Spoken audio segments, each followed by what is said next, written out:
In 2013, Aquatic Wet Line made its debut as an aquarium hobbyist podcast. It was hosted by Aqua Alex, Cardinale, an aquarium hobbyist with a passion for tropical fish since the age of 12. Aquatic Wet Line was very successful because Aqua Alex shared his love and passion for fish keeping like only he could. You could hear the love of fish and passion for caring and educating about the fish in his voice. It attracted new hobbyists and even experienced hobbyists to tune in. Aquatic Wet Line went on hiatus for a couple of years. Now Aqua Alex has brought it back, this time right here on YouTube. Aqua Alex will host new episodes of Aquatic Wet Line Fish Keeping Podcast, but it will be in video format and you may get to see some of Aqua Alex's personal fish. Aqua Alex will discuss everything aquarium related from fresh to salt. What aquarium topic is in the aquarium for discussion tonight? Let's find out. Fish keepers, if you enjoy the show, please share the YouTube video URL on your social media. Now here is Aqua Alex.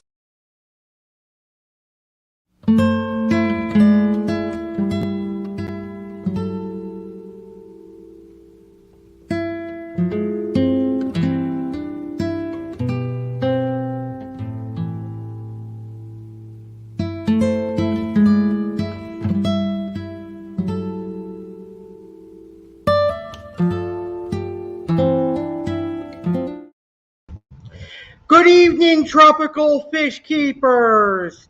Welcome to the August 2022 Ask Aqua Alex Live, the Fish Keepers Q&A, where I, Aqua Alex Cardinale, answer your freshwater or saltwater tropical fish questions.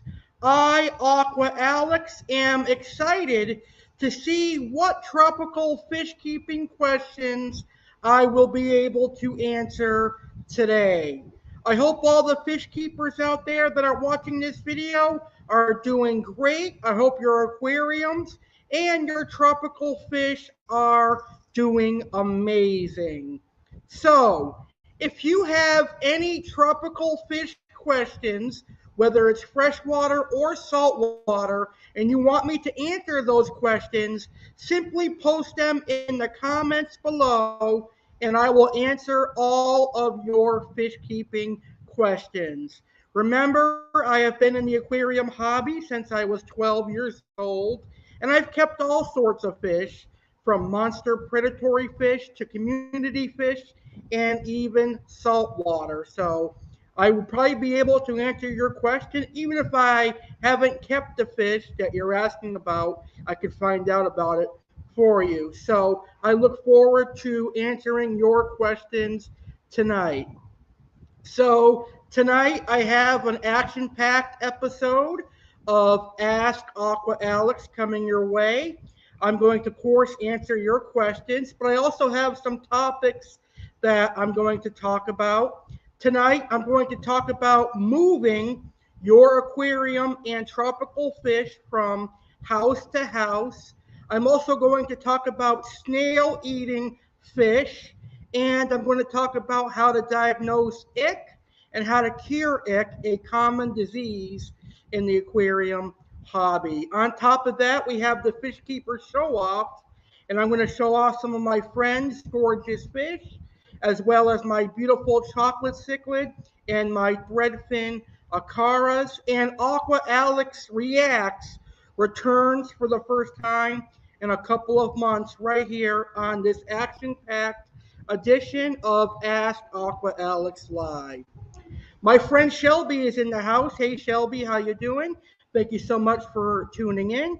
We have to get you an aquarium. I think you would be an amazing fish keeper. I think you would do a great job as a fish keeper, Shelby. So, having said that, let's go ahead and get this awesome show started with our very first segment.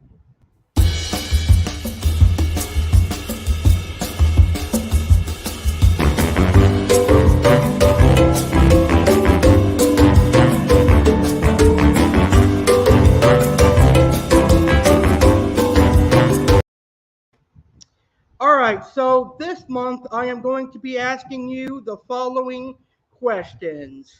Aqua Alex asks you, how far would you travel for a fish? What is the most you ever paid for a fish? And is there a fish species you regret owning? You can simply post your answers to those questions in the comments, just like you can post questions you want me to answer in the comments. So I'm going to begin answering these questions. How far would I personally travel for a fish? Well, believe it or not, I don't have a car yet and I don't drive. So it would realistically rely on whoever's giving me a ride. But if I had a car, I would drive probably 2 hours at most for a fish, unless it was a really, really rare fish that I really wanted or a fish that I couldn't get here in Florida, then I would travel for it. But realistically, I would probably drive up to 2 hours for a fish. I know some people that have driven from state to state for fish, but I don't need to do that because if there's a fish that I want in another state, I can order it from an online fish store and have it shipped to me and save myself a lot of time, a lot of money, and a lot of headaches because it's a big investment traveling state to state to get fish. What is the most I ever paid for a fish? Well, I believe the most that I ever paid for a single fish is $500. And I believe that I was ripped off for that particular fish. The fish in question was a large Mylius scumberky, which is a wide bar or black bar silver dollar, and it was about 8 to 10 inches in size. Now, back then, it was back in 2011, 2012. They were relatively new to the aquarium hobby, so they were just getting around the aquarium hobby, and that may be why that individual felt he could charge me $500 for that fish. But looking back now, I highly overpaid, and that was highway robbery, in my personal opinion. So that's the most I paid on a single fish. But the most I paid on multiple fish in general was about 1,500, and that was for a saltwater order I had when I had saltwater fish. And is there a fish species that I regret owning? For me, probably not, but I think in general, the red devil cichlid is a species that I kind of regret owning because it's a very aggressive fish. It attacks any tank mate that comes in its territory. It aggressively defends its territory and it caused a lot of headaches. So for me, the red devil cichlid is a fish species that I regretted owning. Also, it would be hybrids like flower horns and blood parrots. I'm not a fan of the man-made fish. You will never find them in lakes and rivers, so not a fan of flower horns and blood parrots. And also goldfish. I wasn't a fan of keeping goldfish. They were kind of boring and they produced a lot of waste because they don't have stomachs and they like to eat a lot. And with no stomachs, goldfish will produce a lot of waste.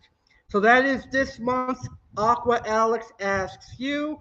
And now you can post your answers to those questions in the comments. And if you have questions you want me to answer, post them in the comments as well. And I will answer your tropical fish questions. All right, it's time to return a segment for Ask Aqua Alex Live. And it's a segment I haven't done in a while, and I'm very excited about this segment.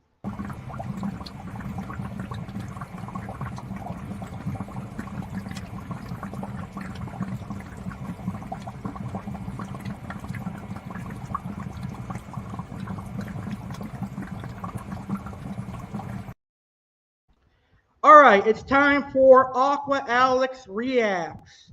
And this month, I'm going to react to something I found on social media. Now, we all know that there are glow tetras, glow barbs, glow danios, and even glow sharks. But what do you guys think about glow Corydoras catfish? I am a huge fan of Corydoras catfish. After all, one of my dear friends who is no longer with us, Lynn Mathney, lived and breathed for Corydoras, and she even bred Corydoras catfish. So I wonder how she would feel about what I'm about to discuss right now. So, rumor going around is that the company Glowfish is set to introduce Glow Corydoras catfish. And there are some glow quarries already out at Petco and PetSmart already. So it's really, really odd. The Glowfish company has yet to announce whether or not there will actually be glowfish quarries. But I've seen an image online and it is circulating that there are glow Corydoras catfish. Here is that image of the glow Corydoras. So the glow Corydoras would simply be an albino variant of the Corydoras aeneas, which is a really popular hardy Corydoras species for beginners entering the aquarium hobby. Now, I understand that little kids and new fish keepers are going to be attracted to the glow fish. They're going to see the glow skirt tetras, the glow danios, the glow barbs, the glow sharks, and now the glow Corydoras. They're going to fall in love with them, and they're going to want to get an aquarium, and they're going to want to get these fish. So, on one hand, it's a way to get people into the aquarium hobby and get them excited for fish keeping. I like that it's a way to get people into the hobby. However, is there really a need to have more glowfish? I like the idea of the original skirt tetra, danios, and barbs, but is there really a need to add more species like the red-tailed shark, the rainbow shark, and now Corydoras? So the glow Corydoras are a nice idea. However, I don't really know if they will be popular enough, but we shall see. So, one of the things I wanted to inform you all about was the possibility of glow Corydoras coming out to the aquarium hobby, and they're already at local Petco and PetSmarts. So, an announcement from Glowfish is likely looming. So, what are your thoughts on glow Corydoras? What is your reaction to glow Corydoras coming to the aquarium hobby? I mean, they do look nice. I do prefer glowfish instead of those man-made colored fish. If we have to have beautified fish like that, then I would want glow Corydoras and glow fish. So feel free to share. Uh, Feel free to share your thoughts and opinions on glow Corydoras. Cyclo's in the house. Hey, Cyclo, how are you? Thank you for tuning in. And Cyclo says, who was that man in the background, Alex? That is my younger brother, Dominic. Dominic is frequently walking by my videos. I know it's kind of embarrassing and funny at the same time, but can't help it when you live in a house with other people. All right, so that was my first Aqua Alex Reacts in several months. So while I wait for some fish keeping questions to come in, I'm going to get to my first topic tonight. And my first topic tonight is going to be on moving with aquariums and tropical fish. I know at some points in our lives we have to move from house to house.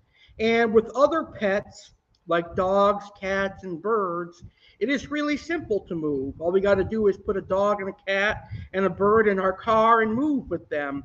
But with aquarium fish, it's a little bit more difficult because we have a large aquarium, we've got a lot of water, we got filter, and of course we have our tropical fish.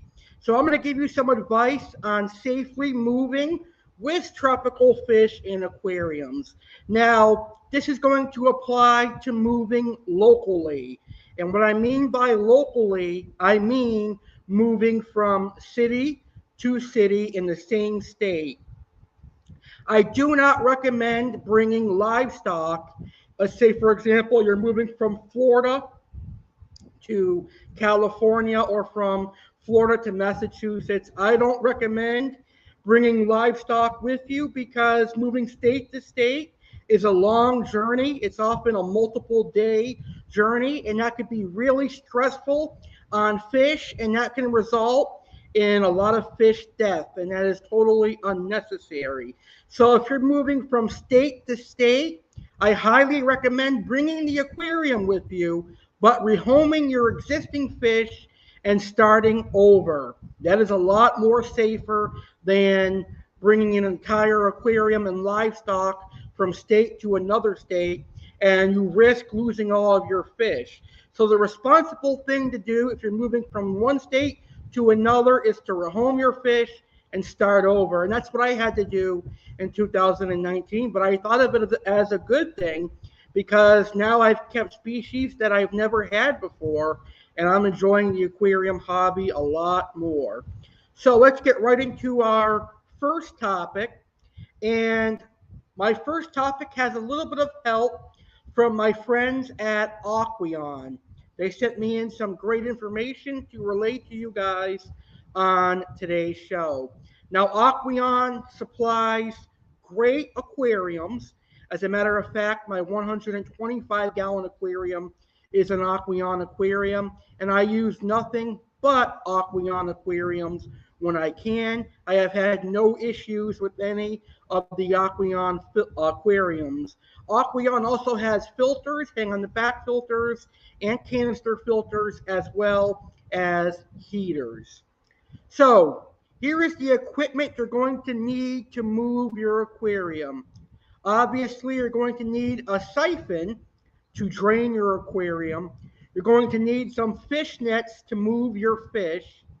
You're going to need some containers to transport water, livestock, gravel, decor, and equipment such as clean buckets or plastic tubs with secure lids, coolers or styrofoam shipping containers with liners, individual fish bags and rubber bands, and you can get these from your local aquarium shop. They should be able to give you plenty of fish bags and rubber bands because they have a plethora of them. Water conditioner and slime coat replacer. You'll need water conditioner to control ammonia and nitrates, and you'll need slime coat replacer to replace the fish's slime coat. You will need battery operated aerator or air pump to provide oxygen for your fish. Now the next few things are optional. You can have tarps or appropriate floor protection to protect your floor if you wish. Blankets, bubble wrap, or other padding to protect your aquarium from moving in the van or moving car. A wet dry vacuum to completely drain your aquarium of water, and you'll need a hand cart or dolly to move your large aquarium. That's all the equipment you're going to need to move your aquarium and your tropical fish. Now let's talk about transferring your fish. Make sure the floor in your aquarium's new location can support the weight and is level. So You may not have seen your new house already. When I came to Florida, I had no idea what my house was like. So you may be in a similar position as I was. You may not know what your new house looks like, but you can make that assumption that your house will be able to hold your aquarium. So when you get to your new house, before you even bring your aquarium in, you can do a visual walkthrough of the house and see where you're going to put your aquarium and then see if it's strong enough to hold your aquarium. Now, wherever you plan on putting your aquarium, make sure there is an electrical supply nearby so that you can plug in your filters, your heater, and your light, etc. For large or uniquely shaped aquariums, make sure doorways and stairwells are wide enough and you have sufficient turning space in tight corners and stairway landings. That's very important when you're trying to carry in a 125 or any aquariums that are 6 foot and bigger. Make sure they fit through your house. Check the water supply in the new location to compare pH, alkalinity, and other water chemistry parameters because one city may be different than another. So make sure you check, and if needed, use plenty of prime or other water conditioner to get rid of chlorine because I know some cities use more chlorine than others. Plan a separate day or multiple days for moving large aquariums and make sure you have ample help and vehicle space for transport. Goes without saying you should have help when planning to move large aquariums. Check the weather and avoid moving an aquarium from one address to another during extreme heat or cold if possible. Perform a 25% water change and lightly vacuum the substrate 2 weeks before the move. This will help minimize the detritus that will be in the substrate. Lightly clean the filter 2 weeks before the move, but avoid disturbing biological media. Set up clean, conditioned water at the new location. At least 25% of your tank's volume a day or two before the move. Now, 24 hours before the move, it is advised that you do not feed your fish so that they don't create waste in their holding containers or bags during the move. So please refrain from feeding fish for 24 hours before the move. Let's talk about the actual moving of your tropical fish. The move. Moving your fish and plants.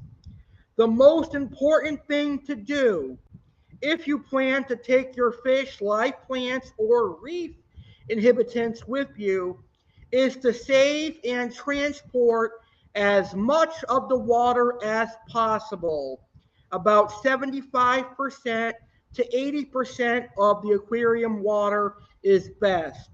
This will minimize stress to your aquarium inhabitants and help reestablish the biological balance quickly after you set up your aquarium in its new location. This is best done in 5-gallon buckets with snap-on lids.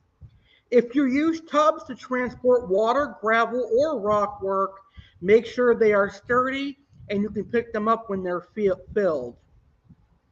Small to medium-sized fish can be transported in fish bags, placed in coolers or styrofoam shipping containers to maintain proper temperature. You can get fish bags at your local fish store or pet store. Large fish and other creatures should be transported in buckets, tubs, or coolers.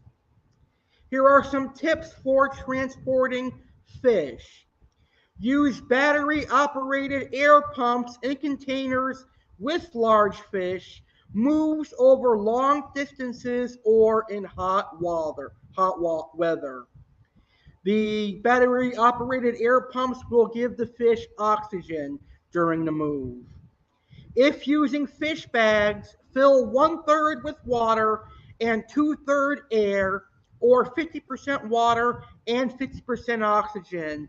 Some local fish stores will pack your fish in oxygen for a small fee. Never blow into a fish bag to inflate it. It's best to double bag to prevent punctures and lay bags on their sides to increase swimming space and surface exposure to the air or oxygen inside the bag. The move, moving your fish tank. To begin, unplug the heater and allow it to cool for 30 minutes before removing it from the aquarium. This is a good time to check the heating tube for algae and mineral deposits and remove them while the heater is still wet. Remove filtration equipment and circulation pumps. Keep biological media wet by placing it in aged aquarium water or a sealed container. Next, siphon the tank water you intend to take with you into transport containers. Then gently remove the core items and artificial plants and pack them appropriately. Inspect the core to make sure no fish are hiding in a cavity or a crevice. Some fish, like striped Raphael catfish and other catfish and gobies in saltwater, will wedge themselves into core, so make sure you check for live fish. Do not place rocks or heavy objects in containers that will house fish or other livestock, as they may shift and injure your animals. Live rock for saltwater and plants for freshwater can be transported in water or wrapped in wet newspaper or paper towels and placed in sealed containers. If you choose to remove the core before draining the aquarium, allow stirred up dirt and debris to settle before filling transport containers. It's easier to catch fish in a mostly drained aquarium with hiding places removed. Once all livestock has been removed and packed, drain and discard the last 20 to 25% of the aquarium water. Remove gravel or sand using a net, wire strainer, or colander and pack in buckets or watertight containers. Gravel should be kept wet to keep important nitrifying bacteria alive. Once the tank is empty, use a wet, dry vacuum to do a final cleaning. It's time to move. Regardless of size, never lift or transport an aquarium with water or gravel in it. The weight and or slashing water can damage the aquarium, compromise seals, and present a potential safety hazard. Once loaded in your vehicle, wrap the tank in blankets or other protective material. Fragile items such as covers and lights can be placed inside the aquarium for protection. Place water, gravel, and rock containers around the tank to stabilize it and keep it from moving around. Don't leave containers with fish or other livestock in direct sunlight, as it may cause the water to overheat. Setting up your aquarium in a new home.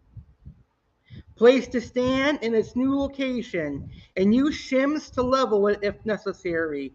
Make sure it's stable and doesn't wobble. Add your background if needed before placing the aquarium on the stand. Make sure there is enough clearance behind the tank for filters, overflows, and other equipment. Once the tank is positioned on the stand, add the gravel or sand, rock work, and other artificial decorations. Install power strips, heaters, and filters, but don't plug them in yet. Fill the aquarium approximately halfway with the old water, pouring it onto a plate or shallow bowl to avoid disturbing the gravel. Add your plants and other softscape items. Add the remaining old water and gently introduce the fish and other livestock. Finally, top off the aquarium with new conditioned water and plug in filters, circulation pumps, and heater. Install covers and lighting, but leave the light off for a few hours to give your fish a chance to adjust to their new surroundings. Do not feed fish for 24 hours after a move. Feed sparingly at first and don't be alarmed if some fish refuse food for a day or two.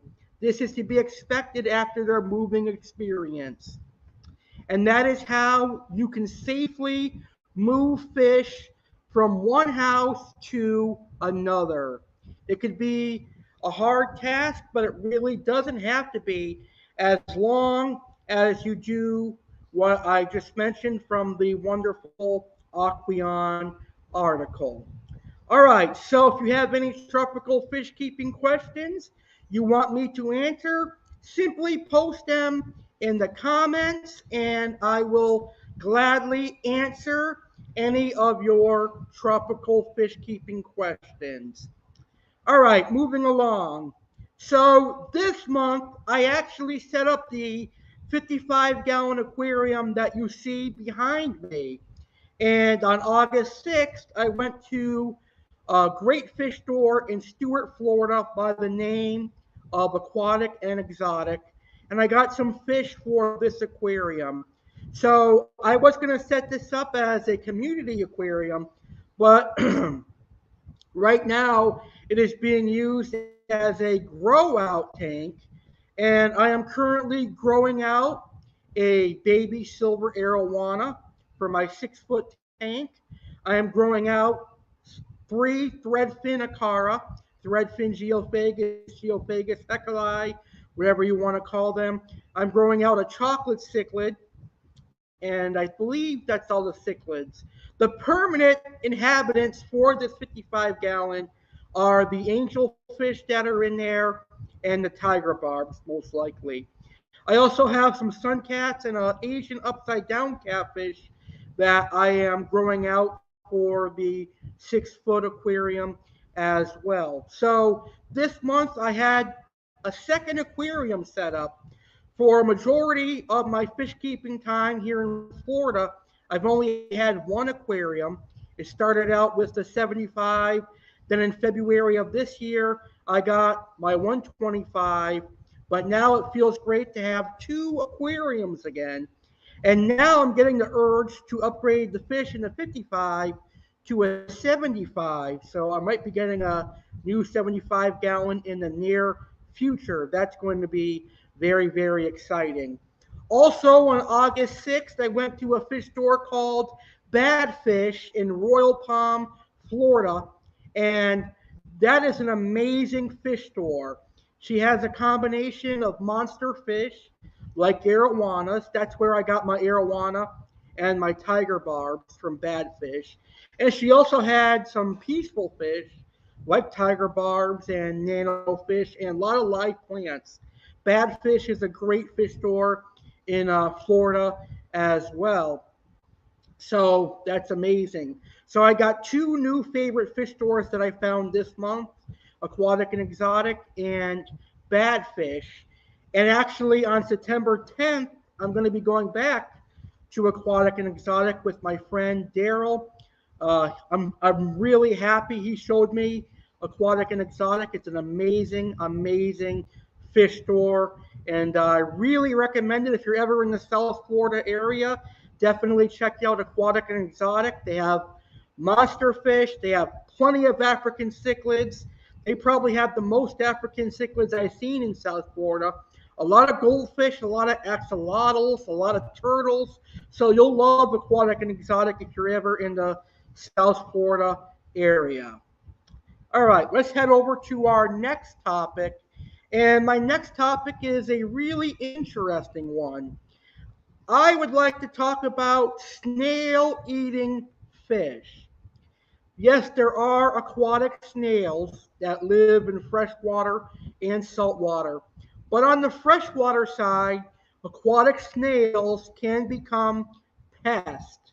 They can continue to breed and produce a ton of snails, which can be really problematic because you can have a lot of snails overtaking your aquarium, which is not a great sight.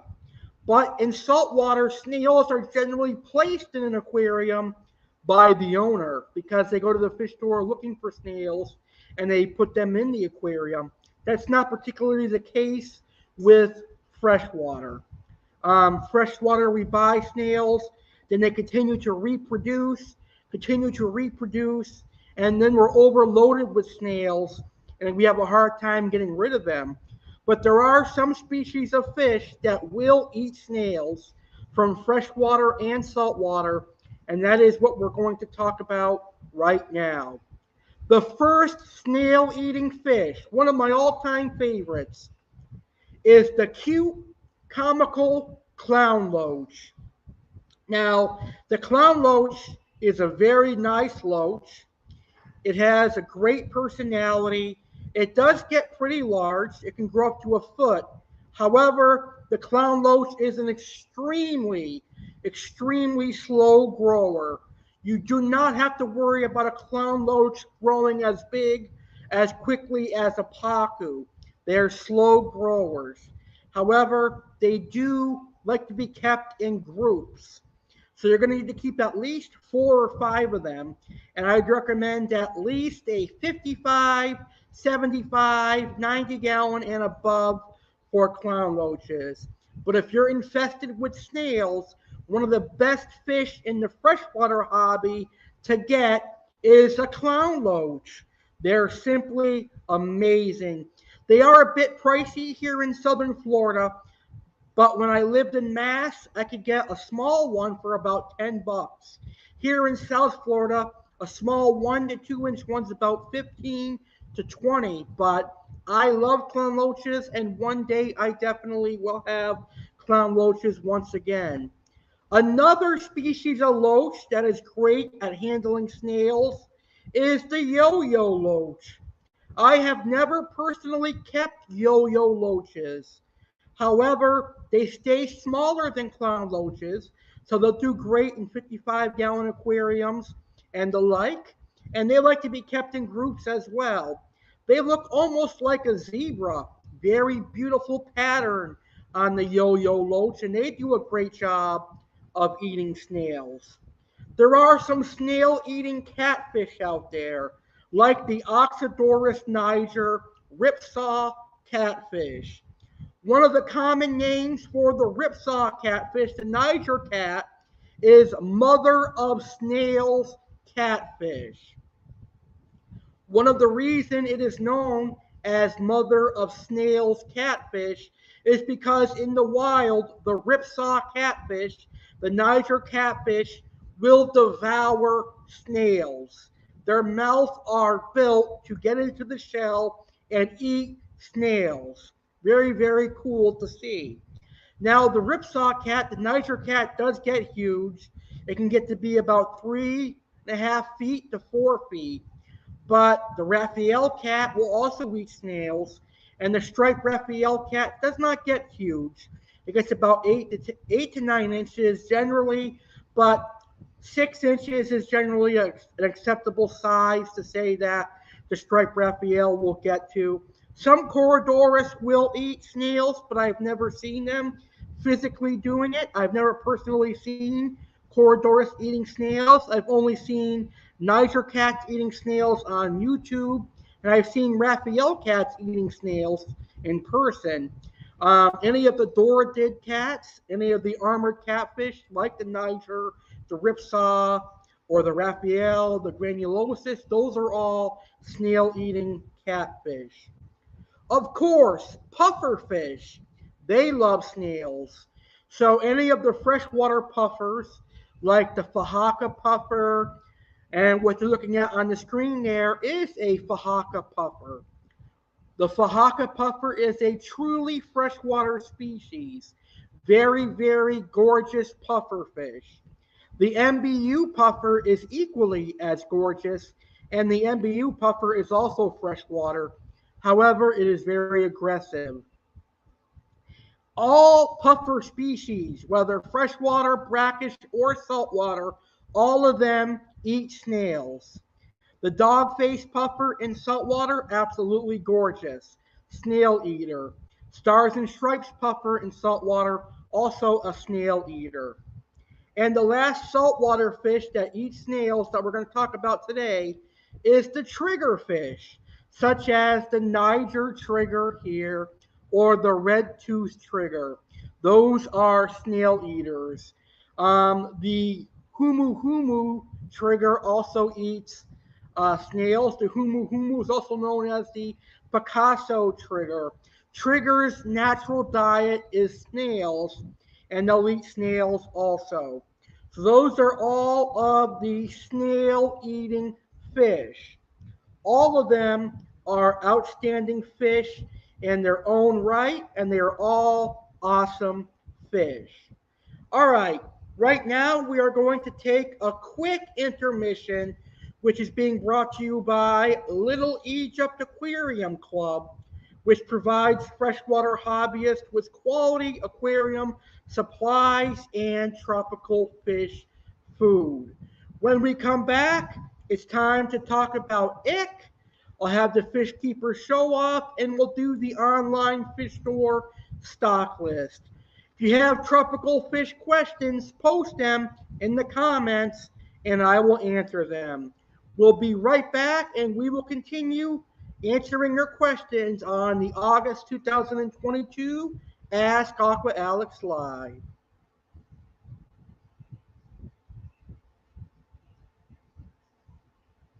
Are you a tropical fish keeper living in South Florida? You need to check out Aquatic and Exotic in Stuart, Florida. Aquatic and Exotic is home to quality freshwater and saltwater tropical fish. You will find African cichlids, South and Central American cichlids, goldfish and koi, and exotic fish. We also supply aquarium supplies like filters and heaters, aquariums, and lights. We also have quality fish food brands. Aquatic and Exotic is open Monday through Friday from 11 a.m. to 7 p.m., Saturday 10 a.m. to 7 p.m., and Sunday 11 a.m. to 5 p.m. Questions? Give us a call at 772-781-4046. Stop on by and check us out. 1525 A.C. Lockhart Street, Stuart, Florida 34994.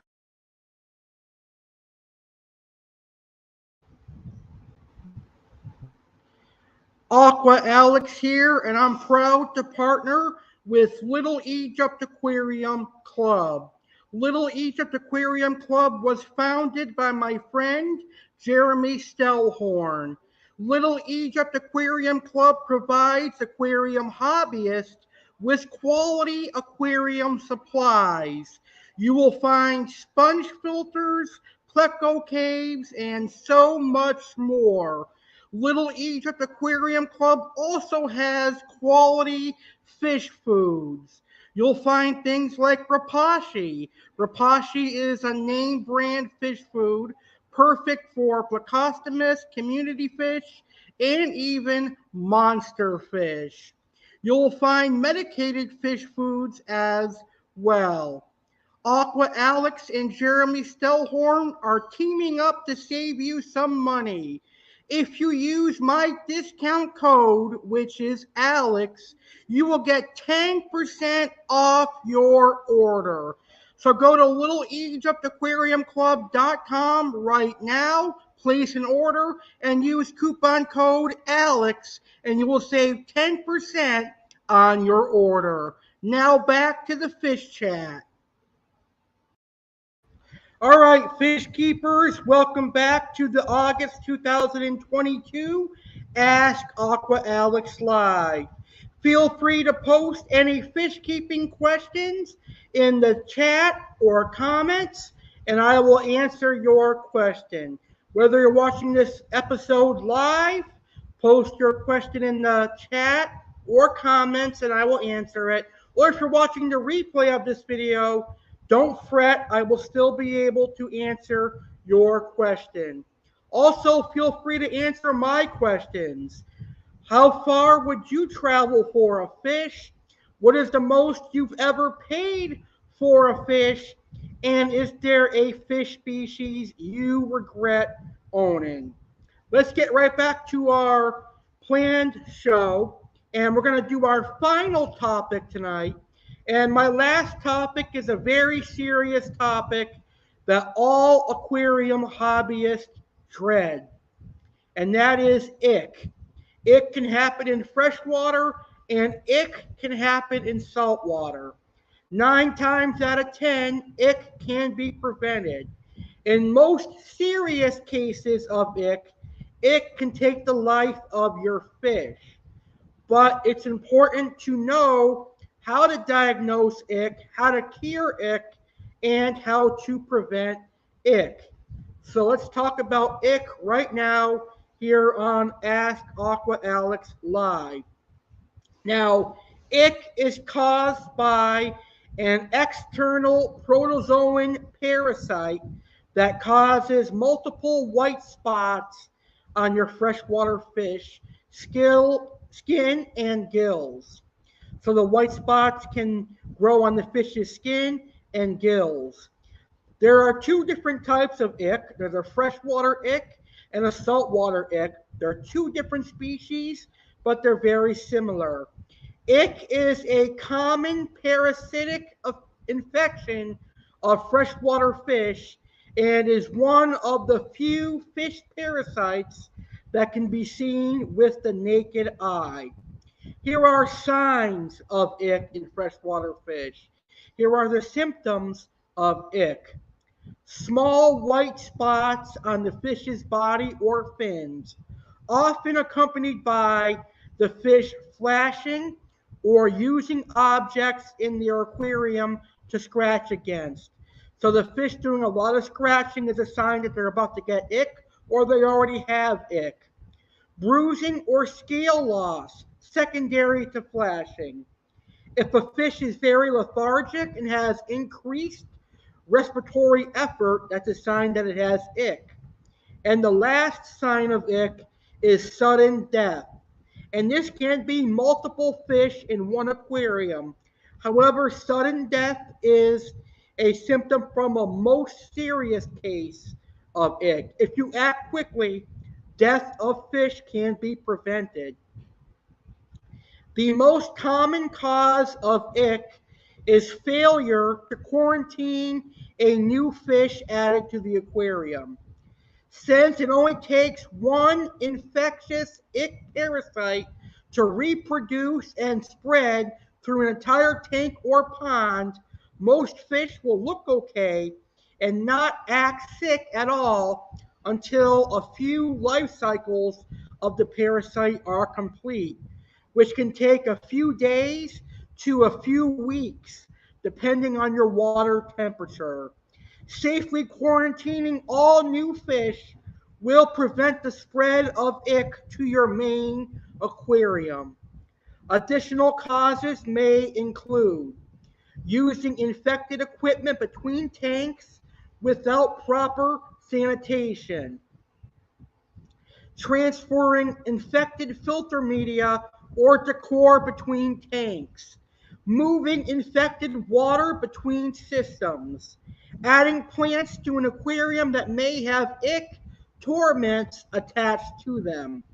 Those are all of the potential causes of ick. Treating ick is really simple. Raise your temperature in the aquarium. The higher the temperature of the aquarium, the less likely it can spread. So in a tank that has ick, I recommend 78 to 84 degrees Fahrenheit. Add kosher or aquarium salt. That will help kill ick. It's a controversial thing that I've been doing for many years, but it does work, trust me. Also, kosher and aquarium salt can be used to heal fins that have been nipped by other fish. There are plenty of great ick medication out there. The best ick medications that I recommend are Hikari Ick X. Ick X is the ick medicine made by the brand Hikari. C-Chem has some great ick medicine. C-Chem Paragard and C-Chem Coppermine are great ick medicines. Cordon Rid Ick and Cordon Ick Attack are great ick medicines. So Ick X, C-Chem Paragard, C-Chem Coppermine, Cordon Rid Ick, and Cordon Ick Attack are great ick medicines. Small water changes after the introduction of the medication. About 2 days after you add the medication, do a small water change and repeat the medication until ick is gone. Now, here is how to prevent ick. Quarantine all new fish. Buy from reputable suppliers and limit stress in the home aquarium. You can limit stress by removing aggressive fish, not overfeeding, not causing bad water parameters, etc. That is how you can prevent ick. So hopefully you learned about ick, and hopefully none of you will ever have to deal with ick. All right, it's time for the fun part of the show. It's time to show off some amazing fish. It is now time for the Fish Keepers show off.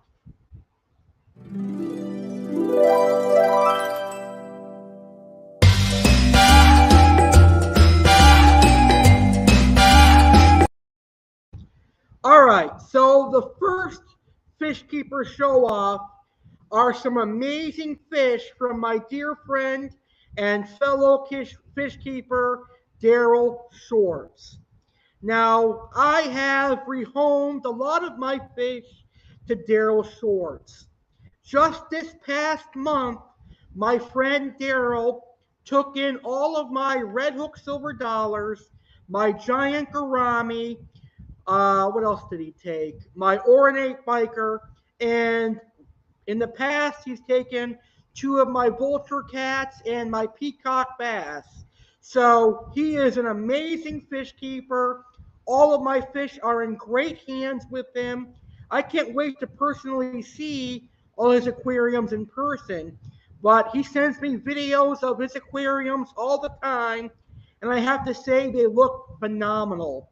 Not only does he have my red hooks, my giant gourami, my peacock bass, my vulture cats, but he has his own fish that are stunning, like his own red-tailed cat, his own Oscar, his own black arowana.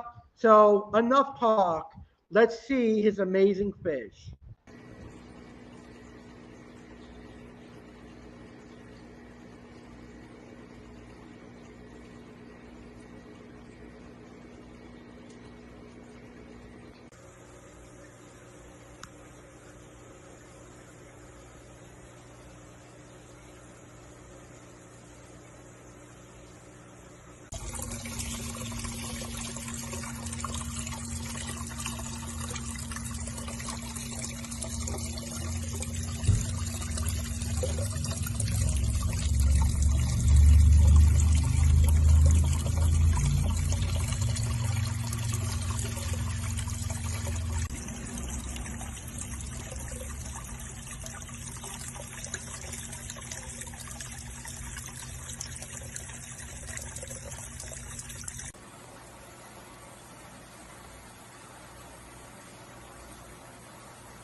All those amazing fish are owned by my friend Darrell, who I said is an amazing fish keeper.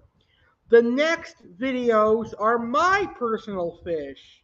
I'm going to show off my threadfin acara, my chocolate cichlid, and my golden wolffish. Before I show off my video, here is an image of one of my juvenile threadfin acara, Geophagus hecali, hecali acara, whatever you want to call them. One thing is for sure, they are an absolutely gorgeous fish. Look at this beautiful threadfin acara that I am growing out. That is a beaut. I can't wait to see what he looks like as he matures.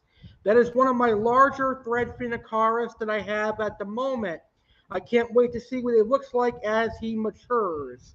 I do in the future, I do want to get an albino hecali to see what a regular hecali looks like and an albino hecali would look like together in the same aquarium. That would be pretty cool.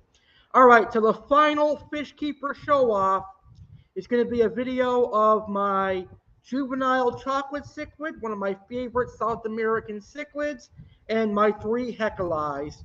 And then we will conclude the August 2022 Fish Keeper show off with a video of my gold wolf.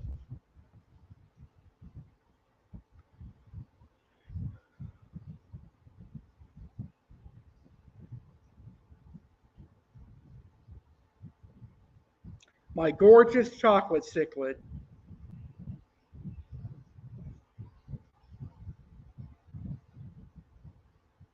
Here are my gorgeous juvenile threadfin acara, Geophagus hecali. Look how gorgeous they are.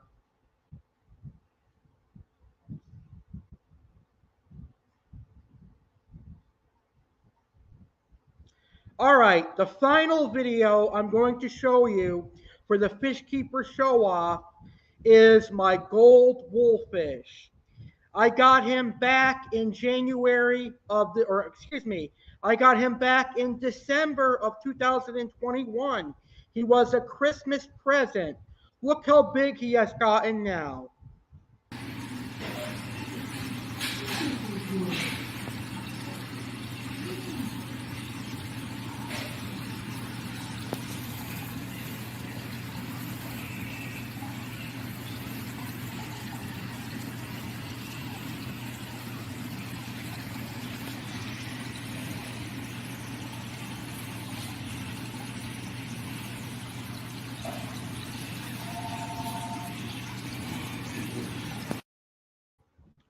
That is my gold wolfish, and he was the very first wolfish that I got, and he is growing really, really well. I definitely enjoy him, and I enjoy keeping him. I enjoy feeding him, and I am enjoying watching him grow.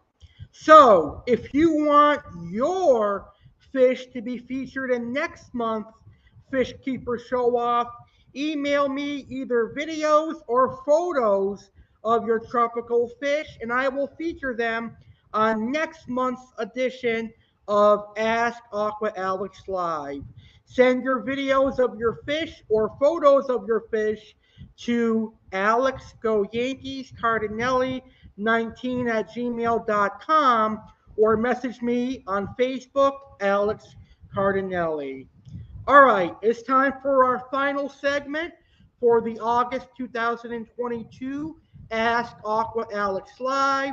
It is time now for our online fish store stock list. And this month, I'm only going to show one fish store because we are running out of time. I'm going to show perhaps one of my favorite online fish stores, and that is tangledupincichlids.com.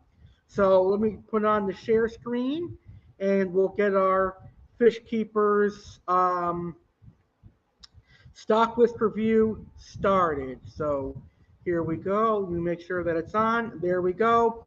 Here is tangledupincichlids.com, and this is the stock list for this upcoming week. So as we can see, Central American cichlids, Hyderian red points, very cool fish. And as you guys can see, the Hyderian red point, very beautiful fish, nice blue coloration, and the females do develop some intense red as they mature. Very, very beautiful fish. Let's see.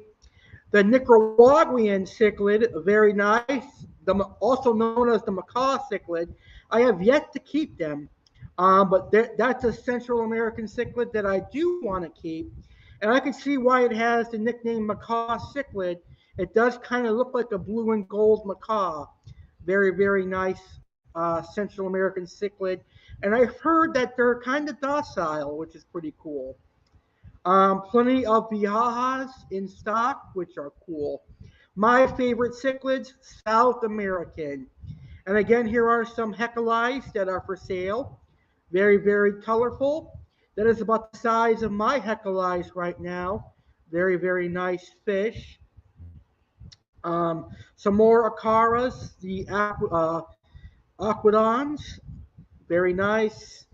Then there are some acaras, very nice as well. I wonder what these guys look like. Let's see a photo of these cichlids. These acaras are nice. They look like a nice green terror almost. Interesting. Maybe I might do an order from Tangled Up in Cichlids very, very soon. Bumblebee Oscars, they're still in stock, and they've been in stock for a while. Very, very cool. A new Oscar species. This one is nice. Nice as an adult. This Oscar is from Rio Paquita. Let's see. The basket mouth cichlid, very nice. This is like almost like a South American datnoid, in my opinion. Very, very nice cichlid. Plenty of peacock bass, kelberry, and azul peacocks. Those are nice.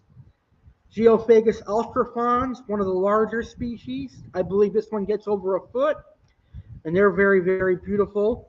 And they're one of the more popular ones. Very, very nice. Good price, too. This one is a species that has yet to be identified, but it's very, very colorful. I like the geos from the Ceremi family. They're very, very nice. Santa Perca has nice geos, too, like the Santa Perca Leacustica. This one is my favorite Geophagus, Savini. I like the long fins. I also like Geophagus windmilleri. Those are nice as well, but I don't think he has. Oh yeah, he does have them in stock at a good price. Rock keel severums, very, very nice. Chocolate cichlids, also a nice fish. Mesoheros fiestae. I've got a very beautiful male that I'm growing out. Butterfracori. Those are a cichlid that my dad kept when I was younger, when I was growing up, way back in the 90s and early 2000s. This fish was really popular in the aquarium hobby, the Butterfracori. It's a zebra tilapia. It's very aggressive, but also a very nice fish. If you want a single fish for like a 75 or a 90 gallon, you can consider the zebra tilapia. And then these are some cherisons and good dithers. The Chalceus is very nice. Some polybarbs are very nice. Spotted silver dollars, Amentinus. This one's a spotted tiger stripes. Very nice. And these are wide bars. And all the wide bar variants are nice. These ones get the red spots. But the ones that I like are the ones that get the red bellies and orange bellies. And these are them. I actually have about 4 of them in my tank, and they've got intense orange bellies, almost like a red belly piranha. And for catfish, there is the Harlequin Lancer, Sturbicories, plenty of plecos, albino giant gouramis, panda giant gouramis, and the North Thailand tiger datnoid, NTTT or NTT datnoid. Very, very cool. So all of these fish are currently available at tangledupincichlids.com, and my buddy Kevin will take great care of you if you decide to order from him. He has an amazing fish store, so definitely check out tangledupincichlids.com. And I'd like to say thank you to Kevin for allowing me to share his stock list with all of you guys. All right, it's been an honor and a privilege to host this episode of Ask Aqua Alex Live. I want to say thank you to everyone that tuned into this episode. Thank you to the wonderful fish keepers that watched this video. Whether you watched it live or you watched the replay of this video, I greatly appreciate your view. Thank you so much, and I hope you'll continue to support Aqua Alex, and I hope you'll continue to watch all of my other videos. Don't miss Aqua Alex live this Saturday on a supersized edition of Saturday Live with legendary Alex Cardinale. Aqua Alex, will be a part of the Palm Beach Zoo Animal Spotlight Saturday, September 3rd, 9 p.m. Eastern, 6 p.m. Pacific, right here on my YouTube channel, the legendary Alex Cardinale. I'll be talking about the Cardinal Tetra. Next Sunday on Aquatic Wetline, right here on my YouTube channel, the legendary Alex Cardinale, I will talk about the basics of keeping arowanas, Jardini, silver, black, African. Learn about the basics of keeping arowanas next Sunday, September 4th, 9 p.m. Eastern, 6 p.m. Pacific, right here on my YouTube channel. And next month, on next month's edition of Ask Aqua Alex Live, I will talk about my top 10 favorite earth eaters. Think Geophagus, think Santa Perca. I'll talk about my favorite South American earth eaters. I will talk about the best fish stores I've been to and more. So get ready for the September 2022 edition of Ask Aqua Alex Live. Start submitting your fish keeping questions now so I can get ready to answer them. The September Ask Aqua Alex Live will air September 28th, 2022, 9 p.m. Eastern, 6 p.m. Pacific, right here on the legendary Alex Cardinale YouTube channel. And if you're a new viewer watching this video for the first time, make sure to subscribe to my YouTube channel, the legendary Alex Cardinale, because not only do I have fish keeping videos, I also do cooking videos, wrestling videos, crime videos, and a Saturday night live stream that is very similar to the Today Show, Good Morning America, and any of those comedy night shows that you see. So all that and more is right here on my YouTube channel, the legendary Alex Cardinale. Thank you, fish keepers, for tuning in. Have a great night or day. I appreciate your view. Enjoy the aquarium hobby and happy fish keeping.